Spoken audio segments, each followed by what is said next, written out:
Hi there, it's Suzanne here, and I'm going to help you assemble the pop-up wrap lanterns. Here's a few of them. The ones I'm showing you here are designed for spring and Easter, but like the paw prints, well, that could be for anything, and the hearts could be for a wedding. So let's get started.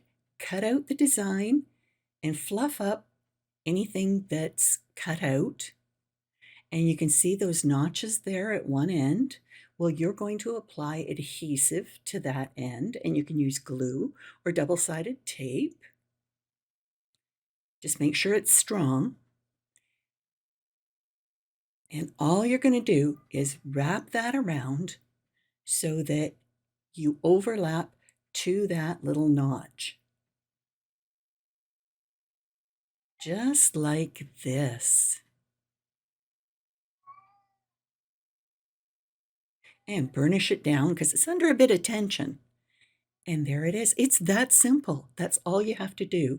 Now, I like using 65-pound cardstock for this project because it rolls more easily.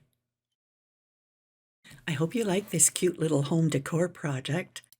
If you want to see more video tutorials like this, just simply subscribe to my channel and make sure you click the thing that says all notifications. And happy creating, and we'll see you next time. Bye for now.